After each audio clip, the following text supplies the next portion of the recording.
Hello, good evening. Venerable Children is still traveling, and so we'll discuss the second half of the questions that she wrote for us to review in her absence. So like always, we'll start with a motivation. And so when we think about how we exist, we can find that there's an appearance of a very real me. There's a person, something very familiar, very personal. We don't think that there's just a body made of matter or a consciousness that cognizes and experiences. We feel these things are very personal to us. It's me.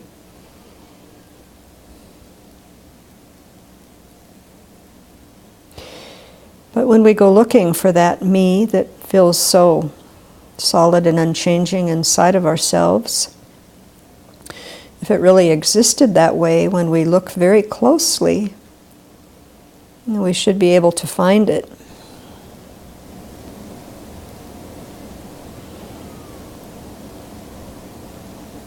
We should be able to identify it, kind of draw a line around it, and say that this is me.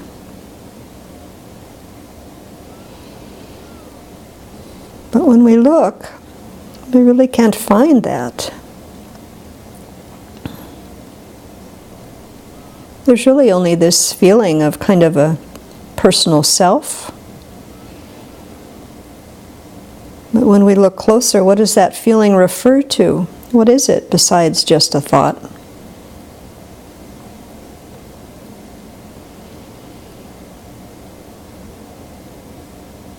And so really what we're left with is a body, just a collection of atoms and molecules. And they're in different consciousnesses. There's eye conscious, ear consciousness, olfactory, gustatory, body, mental consciousnesses. And they all function in a certain way.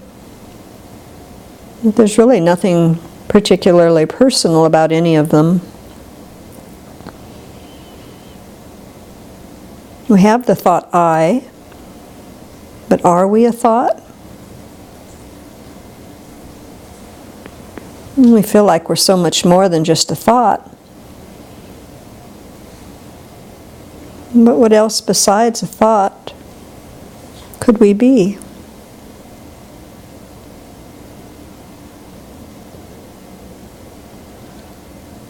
When someone praises us, tells us how wonderful we are, or when somebody else criticizes us, tells us how awful we are, just who exactly are they referring to, or what are they referring to?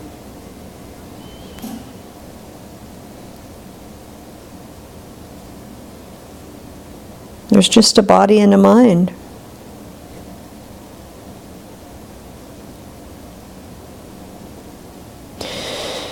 And so when we look in this way and start examining and thinking about this, we see how much we all suffer because we fabricate an I that really doesn't exist in that solid way.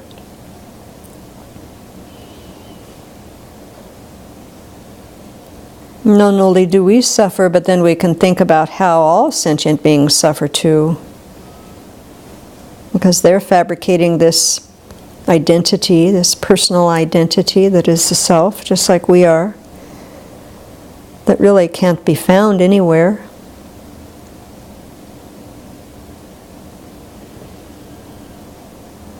It's for the sake then of these sentient beings that don't have a real self,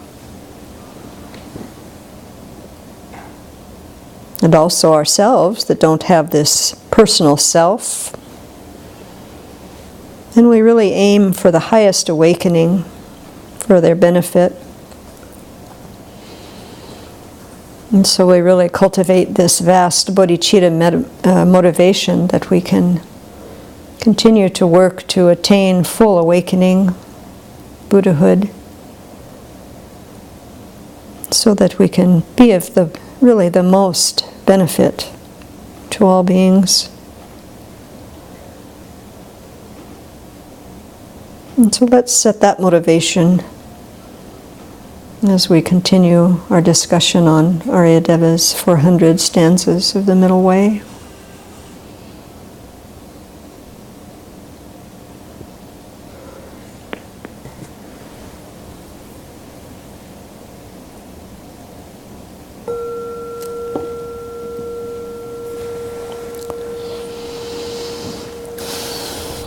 So like last week I mentioned, I just want to reiterate that this text actually, and especially these last chapters, from chapter 8 on really, are quite difficult. And so with my limited knowledge, I'm really approaching these questions as a discussion with the goal of hopefully at least getting a little clearer on some of the terminology. Because what I found last week was listening to Venerable Chödrön talk about these subjects, I can follow along with some of it. But to articulate it myself and to talk about it, that's a whole nother layer. So we'll support one another in this discussion tonight and glean whatever we can. But the pure teachings that come from these chapters come from Venerable Chödrön's teachings, I will say. So I thought to begin to read the summarizing stanza of chapter 9, which kind of gives an overview of what we're trying to wrap our minds on. And so this summarizing stanza says, discovering that external and internal dependently arising phenomena exist in reliance, and understanding their emptiness of existence by way of their own entities, grow wise in the meaning of the middle way, free from extremes. And so the way that Venerable Chödrön explained this, first, the first line, discovering that external and internal dependent arising phenomena exist in reliance. She said that external phenomena means not associated with consciousness, and the internal phenomena are associated with consciousness. And all these dependently arising things, these phenomena, that they exist in reliance upon, and they exist in reliance upon other factors.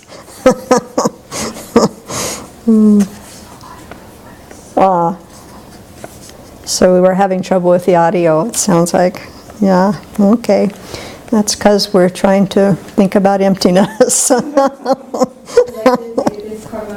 Yes.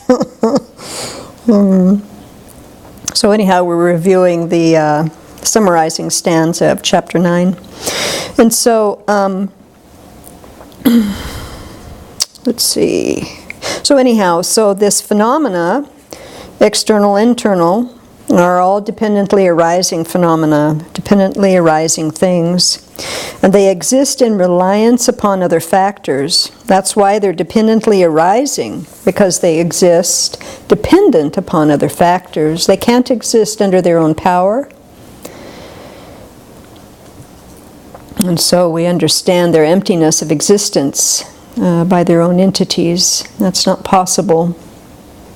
So we not only understand they are dependent arising, because even the lower Buddhist schools understand that, but we also understand that they arise dependently. They're empty of existing by their own entities. So the lower schools don't understand this.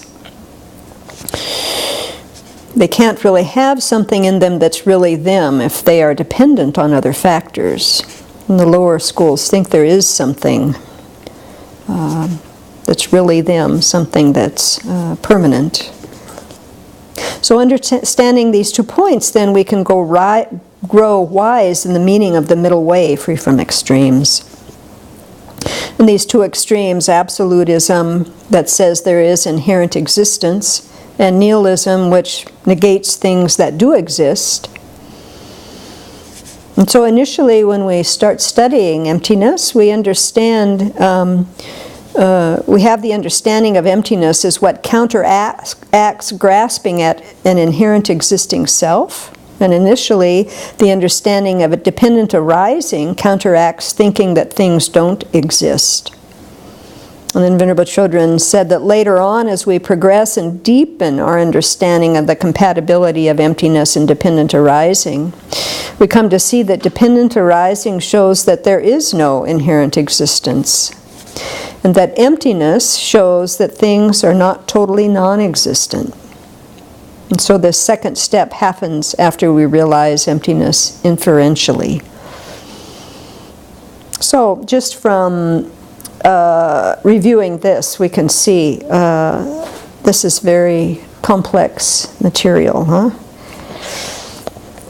So we have to go over it again and again and again and again and again to break down our ignorance that we've carried with us for eons and eons. So let's begin with question 6. So what is the relationship between functional phenomena and impermanent things?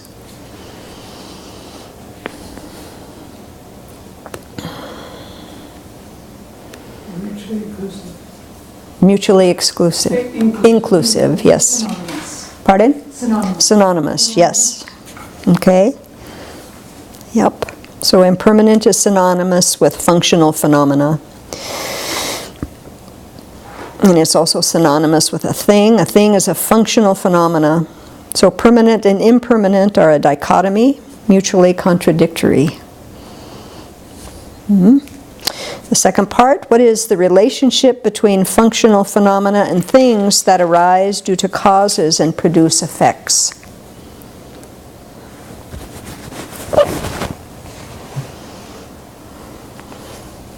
Functional things, functional phenomena are produced by a cause, and it performs the function of producing an effect. Okay. Is that also synonymous then? Mutually inclusive, yeah. Functioning things arise due to causes and conditions. Functioning things arise due to causes and conditions. Anything else? One thing I found that talks right to this says that there are two ways of referring to everything that is produced from causes and conditions. So they both include all the same things, but neither includes permanent phenomena or non-existence. I like that there are two ways of referring to everything that's produced from causes and conditions. Two ways of referring to everything that's produced by causes and conditions. And the second part of that? And they both include all the same things. Yeah, include all the same things. And neither includes permanent phenomena nor non-existence. And neither includes permanent phenomena or non-existence. Okay? Yeah. So what I have is functional means that it can produce a result. It arose from a cause and can produce a result. Functional means to perform a function, which means more specifically to act as a cause for bringing about a result. So it performs a function that brings about a result. It means that it is brought about by causes. So a functional phenomena is affected by causes and conditions. It's caused by them, brought about by them, or even if it exists, it's affected by them, and it brings about a result. Because of that, it's impermanent. It's changing, it changes. So it comes about, it does something, it changes. It doesn't remain permanent or static.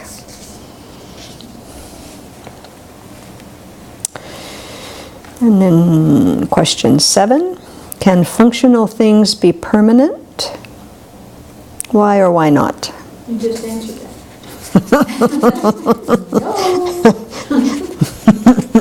So that's the quick answer. We just answered that. It says, never can you find a functioning phenomena that is independent or unrelated That was a statement. Mhm. But Never can you find a functional phenomena that is independent and unrelated. and unrelated. Yeah. Because functioning means that it's functioning within the laws of cause and effect. and Yes. So that it's changing. Yep. Functioning in the laws of cause and effect, so it's changing. Yep. Yep. That's one thing that, if it was that way, if the answer was yes, If the answer was yes. yeah, then things, if things were causelessly produced If things were causelessly produced without depending on others, without depending on others, then things would either always exist, yes, things would then either always exist, they'd never exist, never exist, or everything would be produced from everything. or everything would be produced from everything. Yeah. It's just like crazy. Yeah. So extremely illogical. Yeah. Yeah. Yeah. And so much of the way that Aryadeva answers all of these is through that kind of impossible ways of things existing, to answer it in that way. So the second part of this question, are they perceived by reliable cognizers? No.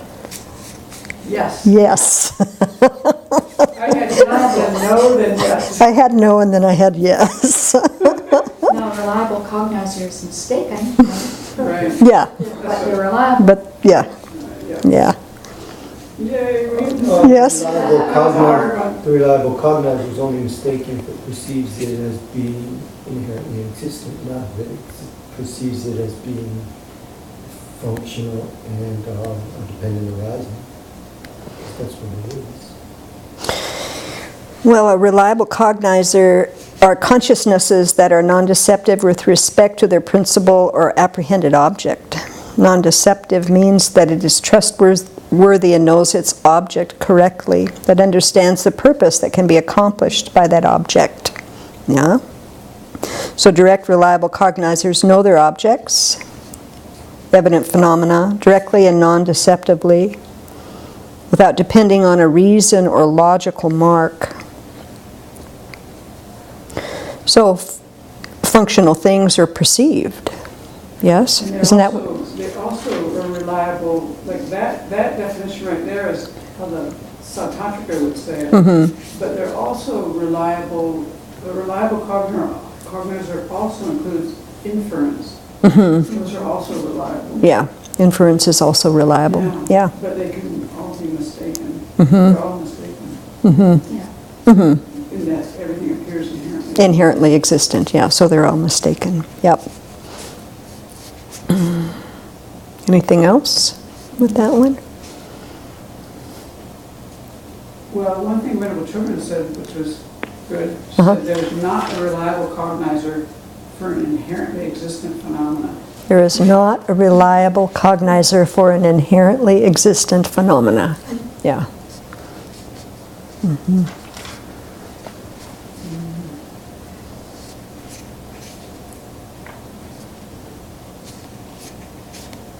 So this is a good example of how we get into the definitions, and it gets really complicated, I would say.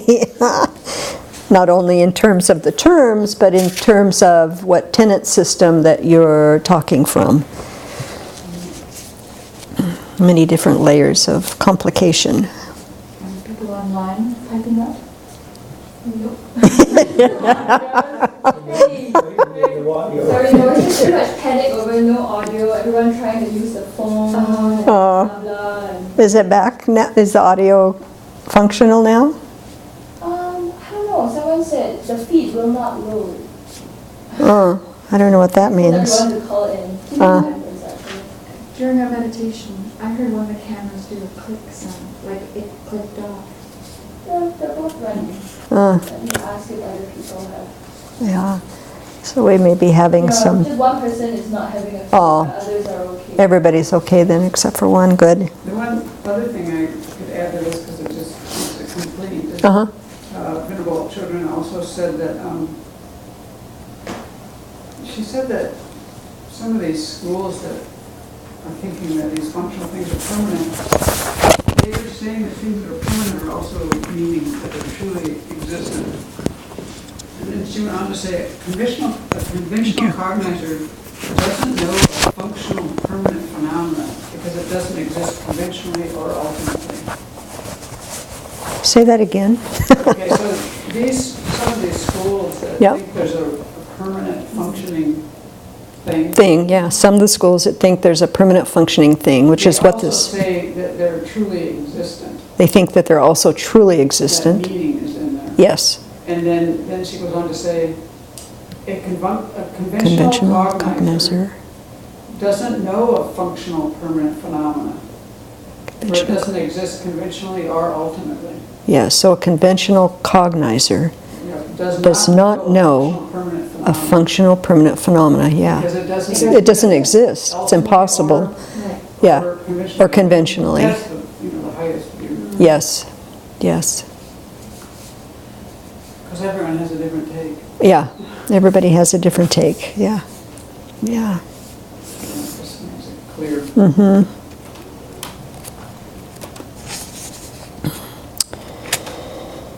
Okay, next one is, why do the Vaibhashikas say that permanent functional phenomena exist?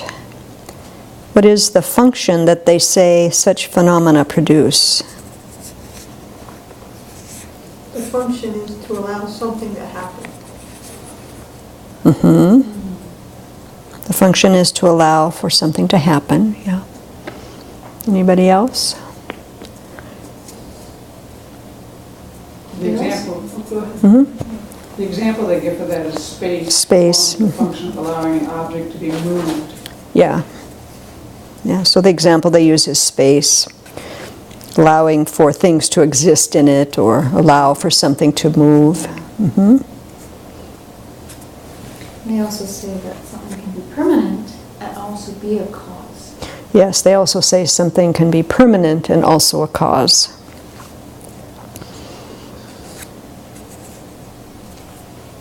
Which makes no sense. You're saying something can change other things without itself being changed? Is that what you mean? Yeah. Yeah. So what I put was the functional means that it just gives the space for something to happen. So it's why they say that space is a functional phenomena, because it allows for things to exist in it, even though space is permanent. They say that a functional phenomena refers not just to impermanent phenomena, but to all phenomena, because even permanent things perform function.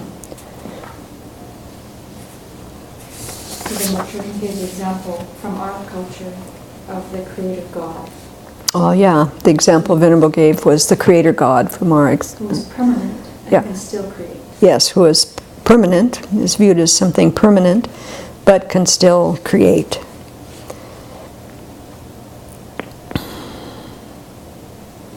Can you say that first thing you said again, almost something that the Vaibhashika believe in permanent causes? So they believe that something can be permanent and also be a cause. Mm-hmm. Wow, okay. Yeah. Mm-hmm. Yes.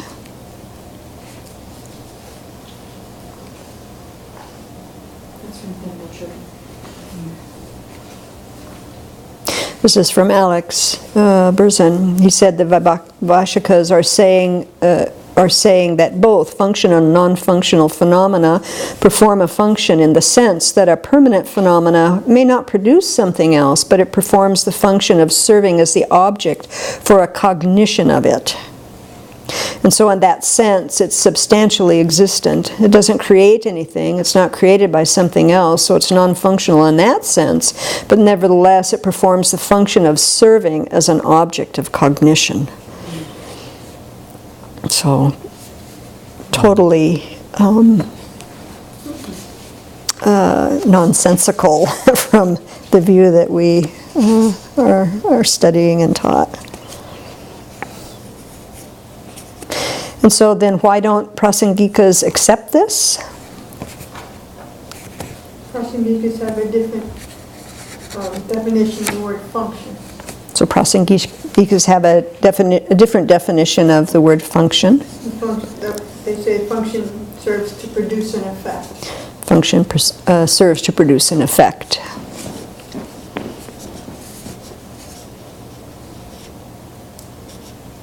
Or you could say it from the other side, that permanent is synonymous with non-functional.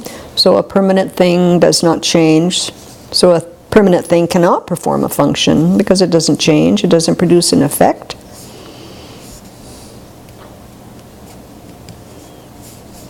To produce something means that something is changing.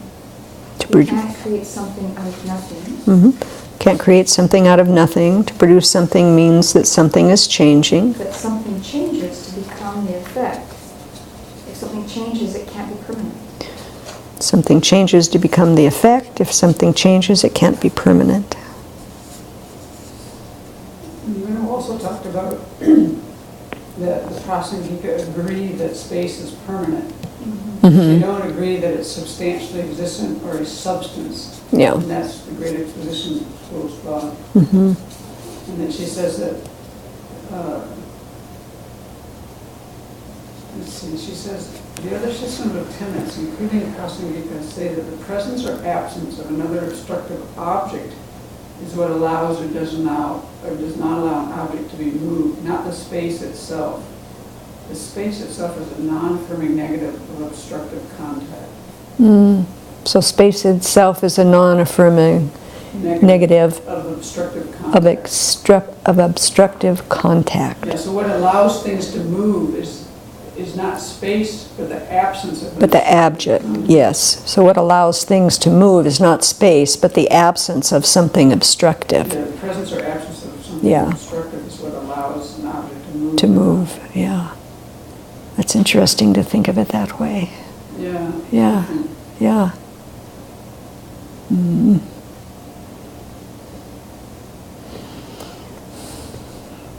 What's the definition of space? That is the definition of space.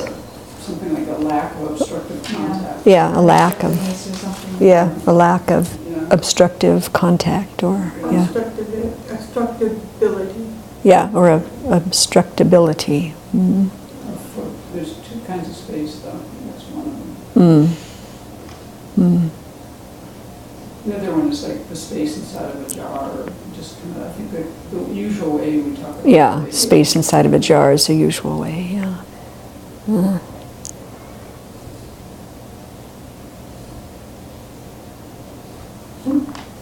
Anything else? Huh? Question. I'm lagging. Can we go back to question 6?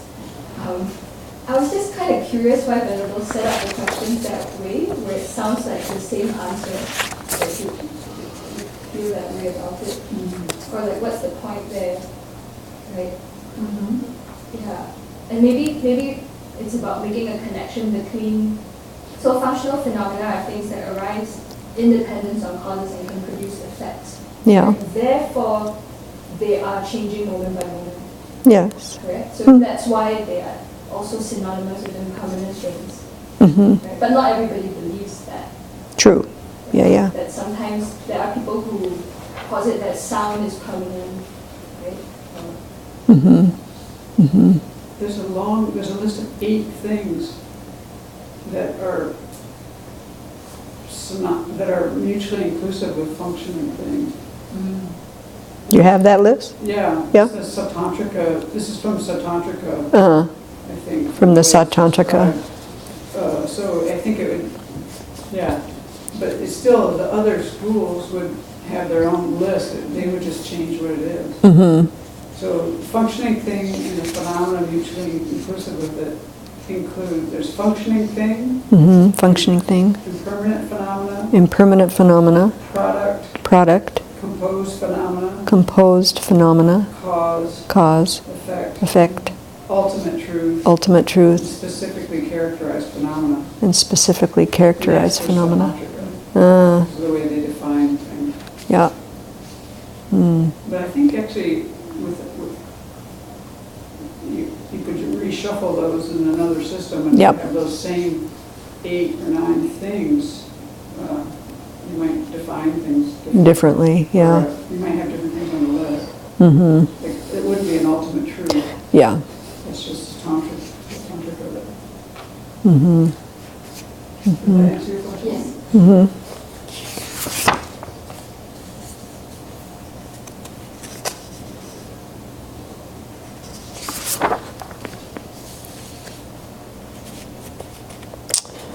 So, let's see, where are we? Oh, number 8 now. Who asserts a soul or Atman, and what would be the characteristics of such a soul?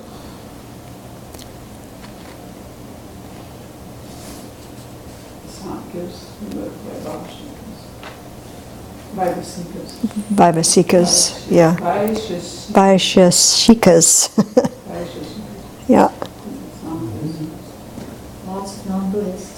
Yeah, Christians, Muslims, yeah. Jews, Muslims, Hindus. Oh, yeah, yeah.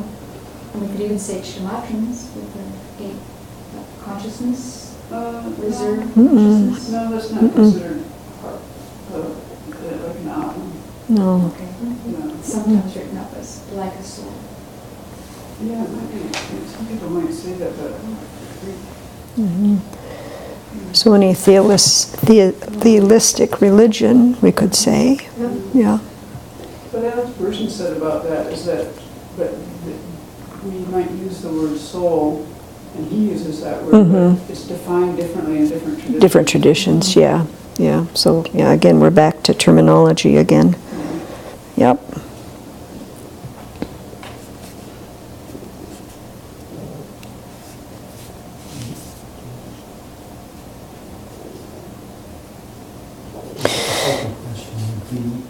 Depending how you define it. Mm-hmm. Mm. So I think this came from Alex Berzin also. I think this is where it came from. I didn't put down. Most non-Buddhist tenet systems center around an enduring self or permanent cosmic principle. Since the I cannot be found in either our body or mind, and since the person we see is transient and ephemeral, they assert a transcendent self, Atman, or soul, that is separate from body and mind. That's true for like Islam and Judaism, Christianity. I think so, yeah. Yeah. At least for sure for Christianity. For Christianity, for sure. Yeah, I don't know the others so well to know that, but yeah. And so then I think he goes on and says that the Vaisikyas and Naiyakyas, logicians, and the particularists assert an inherently existent self that is other than the body, especially the senses and the mind. That is, the self is a real, findable, all-pervasive entity.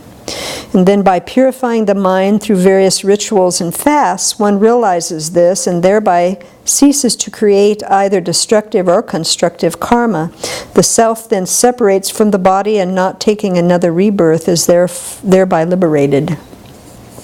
I thought that was interesting to kind of go through how they think of this and how they get to being liberated.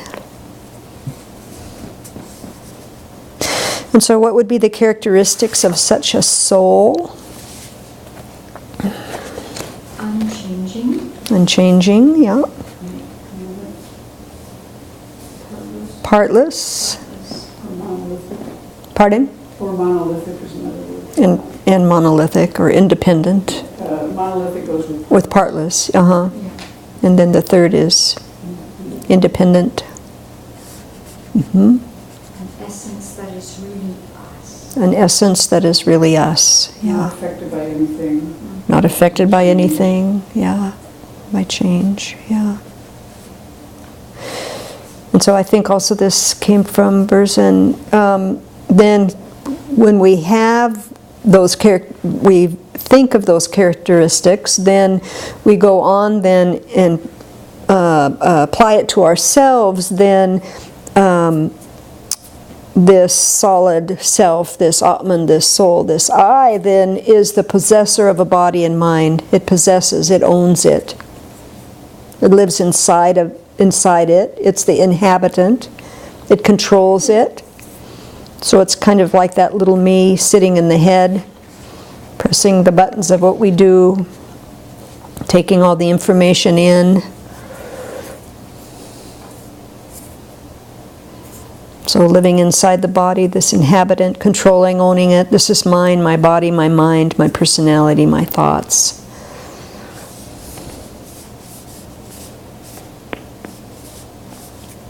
So day to day, how many of us operate with that notion? Yeah, that's the notion, isn't it?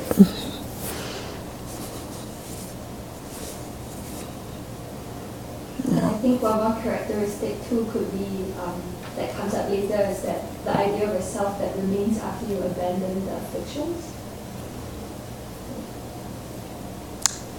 So what comes up after is, say that again? So I was thinking of, you know how, remember we had Jeffrey's, maybe the two are not connected clearly in my mind, but you know later when it says, if you think that there is a self that still continues after the afflictions are abandoned. If you think there's a self that still continues after the afflictions are abandoned, that's a permanent self. Soul, something that's, you know, the aggregates have. Yes. Yeah, that. There's something separate still. You know, the whole discussion of, is there a self that attains nirvana? Yeah. That comes up later in the refutation too. That's where it gets interesting. But what you were saying about that definition, this whole discussion too reminded me of, remember Jeffrey's class where he was saying, in the lower schools, if you talk about the self-sufficient, substantially existent person as a master controlling the aggregates that are that's still a permanent self. That one's different because that one can be within, is considered within the aggregates. The master The is self-sufficient, substantially existent person is an entity that's considered to be within the body and mind, not separate from. Not separate from. Right. So it's a little different. This is separate. This is That's what separate. the independent part means. Independent means it can exist totally independent from that. From the aggregates. Like when Guy Newland was here, he said, you could send it by email. That's a great example. You know? That's how unrelated, how independent it would be. So the other one, that sense of a controller or whatever, that's... The inside controller, it's like the homunculus. separate. This one is the most gross. Yeah, this is the most. More subtle. Yeah. Yeah. So, you go up. Right, and we were refining the analogy, right, that it's not, so that the master is still one of the aggregates, right? Remember that it means the head salesperson versus the salesperson. Yeah, that refined that. Yeah.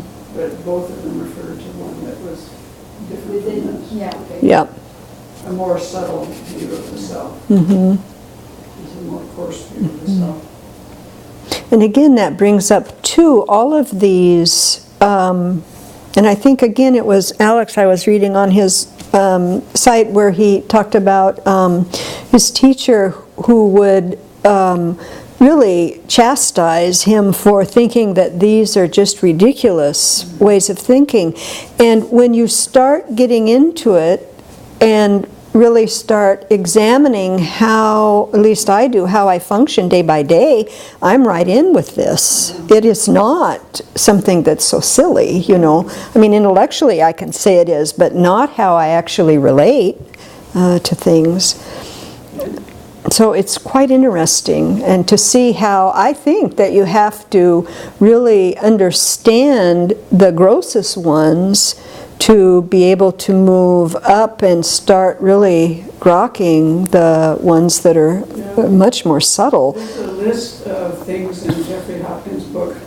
Most of them relate to, not necessarily to this gross idea of self, although one of them did, but it's these kind of the reasonings that you would have for thinking this exists. This exists. These are the kind of things that we live with every day. Yeah. Like one of the examples is, he says, a self, this isn't a reason. Uh-huh. This is more for maybe one that's more substantially within the body and mind. Within the body, A yeah. self exists because without prior consideration, when enjoyment, mostly of a pleasant feeling is perceived, the thought of the presence of a high person is generated, not just the feeling. There's a person who's enjoying it. There's a person Well, we that's feel like enjoying that it. all day long, Yeah, you know? yeah, we actually, our actions are supporting that continually. Enjoyment preponderantly of, I don't know, I use those words, of painful feelings is perceived, the thought of the presence of a low person is generated, not just the feeling. That's how we, you know, Yep. how we feel up about ourselves Or down about all day ourselves. long. So we're Yep. doing this all day long. Yep. And then another example he gave. Oh, that's a good He gave one. a bunch of examples. The one that related to this particular kind of self, where it was separate from the body and mind, he said, was the one that if there's no self separate from the mental and physical aggregates, one would not think, I have seen a form or I will see a form, but would only think of the aggregates as engaging activities. However, this is not the case. We Yeah. definitely think there's a self prior to engagement in activities. So we don't think there's just aggregates running around No, doing things in here. There's there's me. something that There's, is like, yeah. well, I don't know. Or maybe you. that isn't so separate, but to me it seemed like the one that was self separate from the mental and physical aggregates. Yeah, there's this sense of one who kind of thinks about this first and then the body goes And on. then, yeah, You know? like a two-step process. Yeah, But most of the ones that, when you read this, are like, this is what we're doing all day. all day long, yeah. And where's that list from? It's in Jeffrey Jeffrey, Hawkins' book. in his Yeah, in Meditation on Emptiness. Meditation on Emptiness. Yeah, it's mostly it's how they assert a substantially distant self, Self, uh-huh. but there are things that we can totally relate to. Yep, yep. So it's kind of us. So the question, who would assert a self like this? Probably everybody. Everybody, yeah. We Yeah, might not assert it, but we live it. what we live it, yeah, yeah. So Jack offers another analogy of Uh-huh. a porter and a load. So the aggregates are baggage, and the soul carries the aggregates around like baggage. Yes. At death, the porter puts down the load. Yeah, that's a good one. Yeah, the porter and the baggage is another analogy. I Yeah. think that's why the mind-only one kind of, it sounds like that. Mm-hmm. You know, that Alaya consciousness kind of sounds like a porter in some way, but I know that I'm pretty sure they don't, I only think that what I read is only the Vaibhashikas and Uh-huh. Tantrikas Have this assertion, yeah, at all. yeah. I- And the I non-Buddhists. to be sure. I think that's what I remember. School. Yeah. I think I remember reading that. And so why is it impossible for such a soul to exist?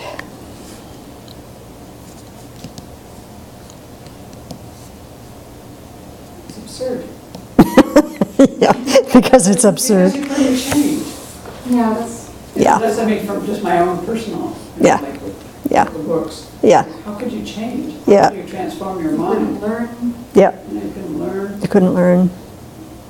Nothing would move. you know. There's a lot of, Yeah. So the self changes moment to moment. yeah. It's imputed on the basis of mind and the body. It cannot be known abstractly.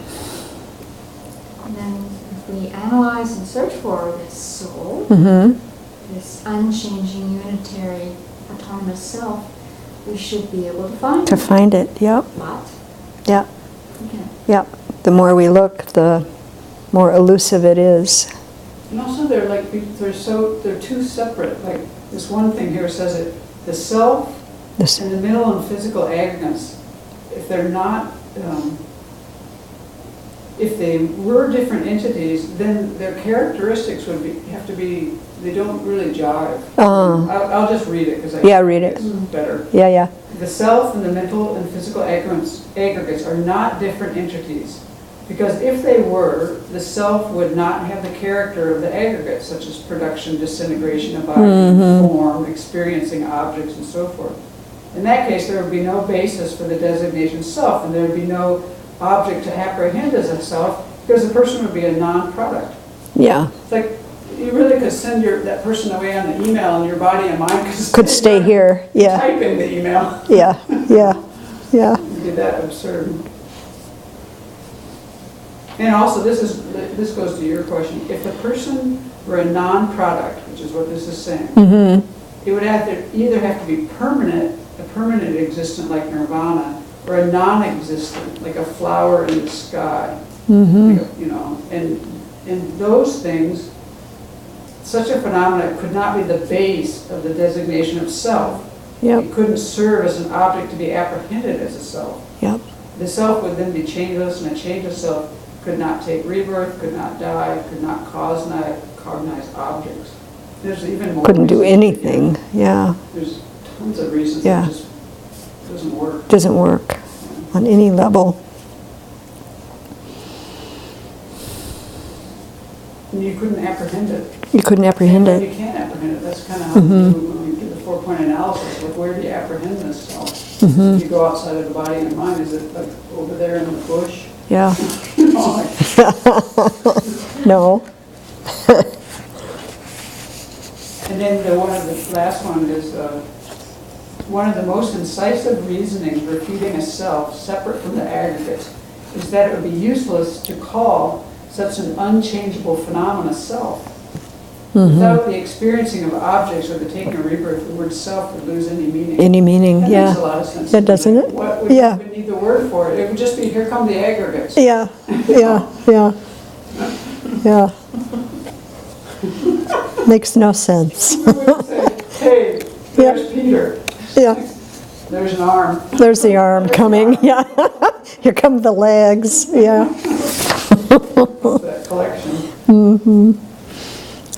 Venerable gave the quite simple example of, okay, if the body gets hurt, then the person wouldn't get hurt. Yeah, if the body gets hurt, the person wouldn't get hurt, And you know, yeah. I was thinking, I wonder if people draw hope from that view. Oh, yeah. Right? Sure, yeah, So, yeah, You so know, it's like there's this you thing know that who explained this transcends. was Geshe Dorje Damdol when he was here. He yeah, said, I think he was talking about one of the Hindu schools. Uh-huh. He said, if it's like this is very comforting because yep, if it's you very have comforting. the example he gave us, if you're like this old man comes to the Hindu religious person and that person is suffering, his body is falling apart and aging, his mind is getting Yeah, out of whack, then the guy can say to him, well, no problem, that's not really who you are. uh-huh, There's a Atman in there that's separate separate all of this. from all of And this. this stuff is going to go away and you're going to go on and don't Yep. worry. And Yep, it's very soothing. very soothing, yeah, yeah. Yeah, very soothing. How does that differ from a mind stream? The idea of a mind stream and the idea of like a soul or a self. How do they differ? How would you compare them to? Well, a mind stream changes continually, I would say. So if you had an idea of a soul and you didn't think that it was permanent, but that it was changing, that would be more similar to the idea of the mind stream. Yeah. Yeah. Mhm.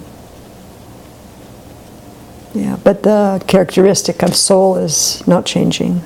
I mean, that's the definition. And Yeah. the reason I think we have that personally Uh-huh. is like Have what? this feeling of this Atman Uh-huh. is that when you think of your sense of self, like sometimes when you think of like, when I was 7 years old, when I was 20 years old, when I was 45, there's a sense of me. Me, I yeah. was always there. Uh-huh. That's my own version Yep. of how I think this must work at some level. You know, for people who weren't really raised with a religion and didn't Yep. have this ingrained, it's just we talked about this with Venerable John Pell once, and it was a very similar experience. Yeah, I was just there then, I'm there now, I'm here Yeah. now, here Yeah. I am. I'm always here. I'm always here. Yeah. Yeah. It's just when you start to try and find it, that's when, yeah, it gets complicated. It's pretty gross to think that thing wouldn't be changing, but I mean, if you don't think about it at all. If you don't think about it, yeah. And of course, It feels like it's. we don't think about it. Think about it. Yeah, we don't. Here I am today, Yeah. here I was yesterday. We're not taught to think about it that way. I think that word that Venerable uses, essence, really nails that. The essence. Essence of me. Yeah. It was there at 9 months. Yep. It's still here. It's still here, yeah. And I can see the essence when I look at the pictures of when I was an infant and when I was older, and And yeah. that's what's so strange when, like, before I became a Buddhist, I had this cat that I just loved, and I put her to sleep in a very gentle way, and I was there with her the whole time, and it was just so strange when that drug goes into them, and then whew, all of a sudden, where's my cat? Mm-hmm. You know, like the body's there, but the mind's like gone, and it's a really strange thing, because you have the sense of like, it's there, not there, not there. I saw that when I went to a funeral. Yeah, You know, yeah, any death, you yeah. find that. You know, one moment we're relating to that body, like the person's there. Uh-huh. The next moment we're relating to that body, like the person's gone. It's gone. We just go in and out of this kind of confusion. Yeah, both confused, yeah, from both sides.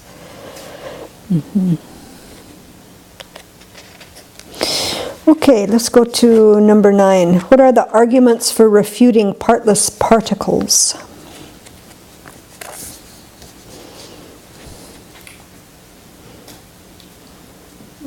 Partless particles are supposed to make up everything that exists. Mm-hmm. But if you have a partless particle, you put something against this side, and you put something against this side, and keep building, building, and building. Well, now you have a side here, and you have a side here, so you have two different parts. It's not partless.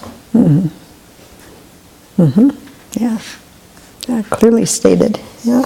And they would conflate into the same space, so they couldn't really aggregate and make anything. They couldn't make anything then. Yeah. It's like how can you have two sides, one side of a coin? Say that again? Coin is always going to have two sides. Two sides, yeah. Yeah, Yeah, yeah. same thing. Yeah. Yeah. If they had no sides, either they would merge and become one, or they could not touch. In any case, a larger composite would not be created.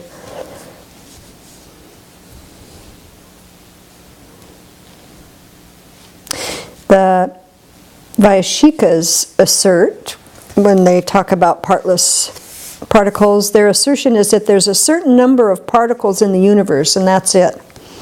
And they come together to form this object or that object, and then they come apart. And then the same particles come together again and form some other object, and then they come apart. So that there's just a certain number of particles, and that's permanent, and that they don't change. That's their position. That's the Vaibhashikas? No, the Vaisheshika. Vaisheshika, yeah. I think I used to think that way. Actually, you know, atoms and Yeah. protons, there were just all these things. I mean, I don't know if I ever thought they were parts. They were just like components that Components shifted around, yeah. made different molecules. Yep. Yep. I never thought of them being partless, though, I guess. Yep. Did you say they were partless too? Yeah. That's, yeah. Wow. Yep. It's actually the mind-only school that refutes that.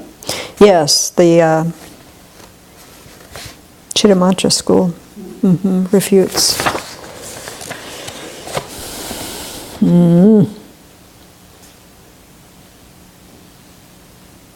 Yeah, according to the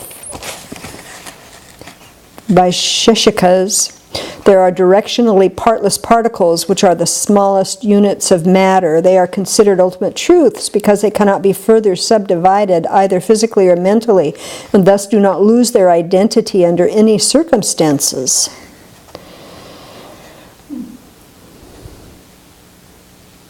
A similarly, temporarily partless moment of consciousness cannot be broken down into briefer moments of consciousness. These smallest units of mind, as well as unconditioned space, are also ultimate truths. That's the Vaibhashikas. That's the Great Expedition School. I think that's also the Oh, Vaibhashikas. But what length of time constitutes a moment? Pardon? really, What length of time constitutes a moment? Yeah. Yeah. yeah, I don't think they defined it. No, I don't think they defined it. Yeah. the smallest unit of time or something. There is no smallest unit. Yeah, I know, but I think that's what they said. It's as if things were incremented, is what they're saying. Increment rather than a flow. Yeah, increment rather than a flow, yeah. Anything else on that one? Did we say that they can't be perceived at all? Either. Pardon? Partners and articles can't be perceived at all. Cannot be perceived at all. Front or middle. Because they don't have a front or a middle. Yeah, yeah, No one can see them. yeah. And then another way of refuting it is if they constitute something, they have to meet on one side. If they constitute something, they have to meet on one side, yeah. Okay, question 10, is nirvana permanent or impermanent? Permanent. There's still a Oh. response from online Oh, okay. saying directionless, partless particles would not build up to occupy a space. They would collapse on each other at the same point. Yes, So yeah, they can't move. yeah. They would collapse on one another without parts or sides, yeah. So nirvana is permanent? We agree, yes? Okay. Some people say at the time of attaining nirvana, the consciousness ceases. Why do they say this?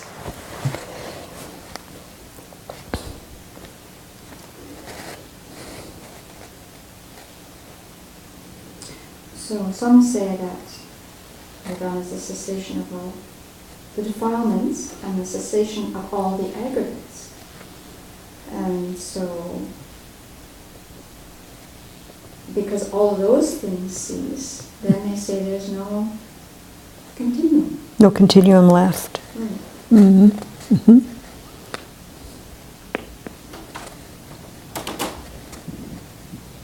And then the people who refute that comes up later. Yeah. Oh, So, I know, the other thing that they said is, they don't think there's a mind-body complex there anymore because its impetus comes from these contaminated actions and afflictions. yeah, yeah. So I have here that what they say that when an arhat dies, called nirvana without remainder, that the continuum of the person ceases to exist. According to their view, the polluted aggregates are produced by afflictions and karma, and when the person who has attained arhatship in that life dies, there is no continuum of his or her polluted aggregates because the afflictions and karma causing rebirth have been ceased. Without there being aggregates, the continuum of the person ceases. So it's the same thing as what you said. And Yeah. also these nihilists, Uh-huh. so these are ones that aren't even Buddhists, but they get compared to, the Great Exposition School gets compared to them. Uh-huh.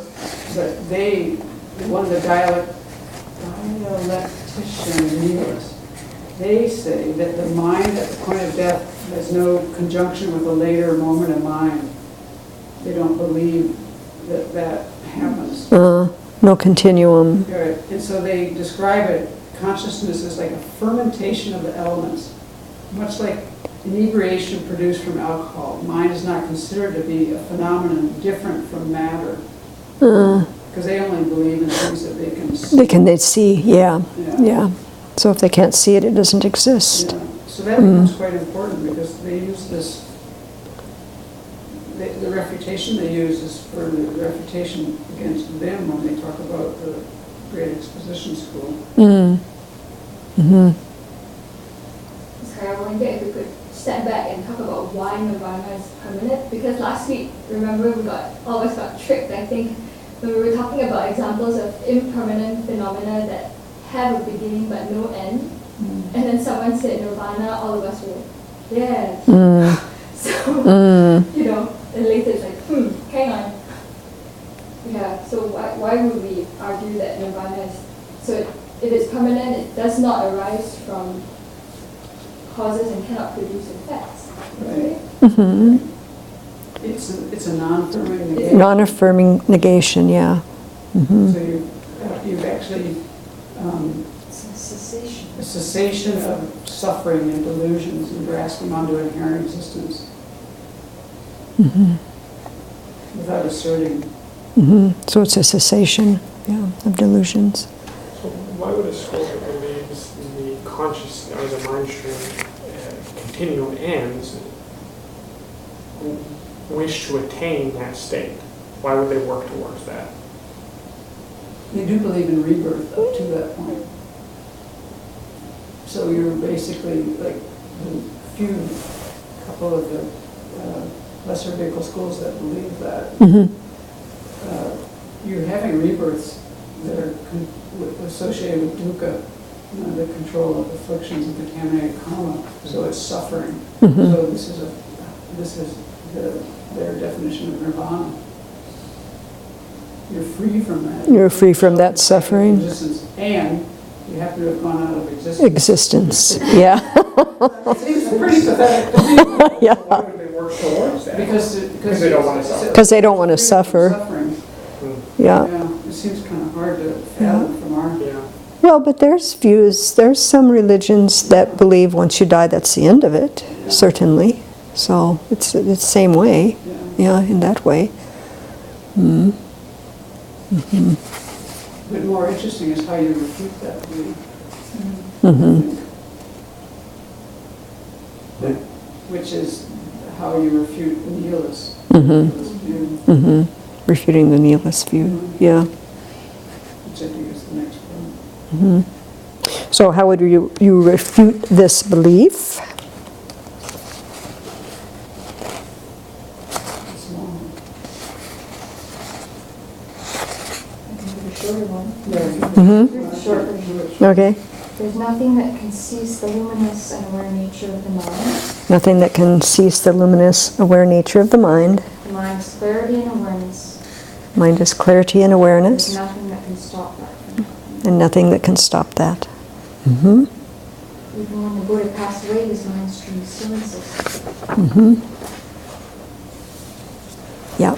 So when the separation from defilements has occurred, it is the ultimate nature of the mind that is free from defilements.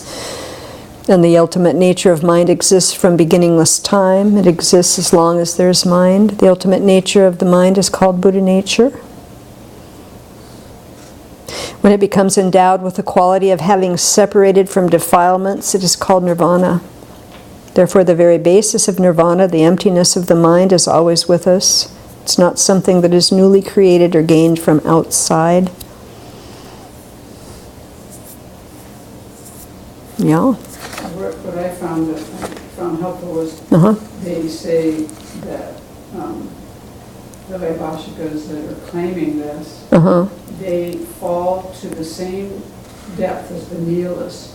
And so then they go and explain why. So the Vaibhashikas fall to the same depth as the nihilists in making this claim. And they explain why, and it's kind of long though, but Yeah, go ahead. it's one paragraph. Yeah.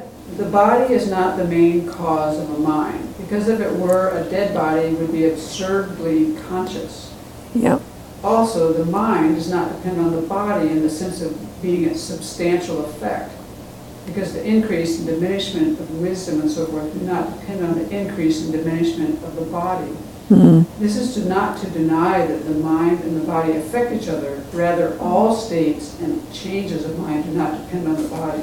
Yeah. Also, the mind does not depend on the body in the sense of it's having a physical nature, because if it did, a person's mental qualities would be perceived by a sense consciousness that perceives the body. You should be able to see it then. Because the nihilists say that the body is permanent as long as it lasts, the mind would also have to have the same disposition. So the nihilists are wrong in claiming that there's no omniscient consciousness. The development of clear and direct perception by a conditioned mind is the proof through which omniscience is established. Much as an object of desire repeatedly taken to mind can appear vividly before a lustful person, emptiness can be seen directly and not just through the medium of images or concepts. And once this is shown, then the gradations of the path and the final omniscience are easily established. So it's a long thing, but Nice. to me it actually gets to the heart of it without just saying we believe in this and we believe in that. It gives some reasoning. Where's that from? that is from meditation on emptiness. Emptiness. And there's a part called the Buddhist Refutation of Nihilism. Ah, And, nice. yeah, it's helpful. Mhm. To me, I had to get the connection of like, to make sure that how it related, the nihilists relate to the Vaibhashikas. To the Vaibhashikas, yeah. Because they come to the same point Mm-hmm. in some way. Mm-hmm. Mm-hmm. Great. What was the very first point in that paragraph? The body is not the main, well, I explained the nihilist thing Mhm. in that last part. The body is not the main cause of the mind. Yeah. Because if it were, a dead body would be absurdly conscious. Yeah. See, the nihilists don't believe in anything, they don't really believe in inference. They only believe in direct, what you see directly. It's kind of like materialism. It's materialist, yeah. You know, like, if you can't see it, it doesn't It doesn't exist. exist. So they don't really go Mhm. with inference at all. So this is coming, you have to, it helps to understand that, I think. So the body is not the main cause of mind, because if it were, a dead body would be absurdly conscious. Also, the mind does not depend on the body in the sense of being its substantial effect, Mm-hmm. because the increase and diminishment of wisdom and so forth do not depend on the increase and diminishment of the body. Body. Mm-hmm. Mm-hmm. The first line though, it doesn't seem like a good argument because you're not seeing the difference between a dead and a live body. I mean, the whole idea of the other argument is that a live body is the cause of the mind. Then it Not that I believe wouldn't that. be the body as the substantial cause, it would be the life force. Mm-hmm. Or like you shut an engine off and there's no longer all the things an engine causes, and you shut it off and no longer can be the cause of the mind. Not that I believe that argument, but I don't see that that's the greatest refuting of it. Because there's no longer a functioning body to produce that from the community. That's why they tend to give so many different examples, because some make more sense to some people Than others. Mm-hmm.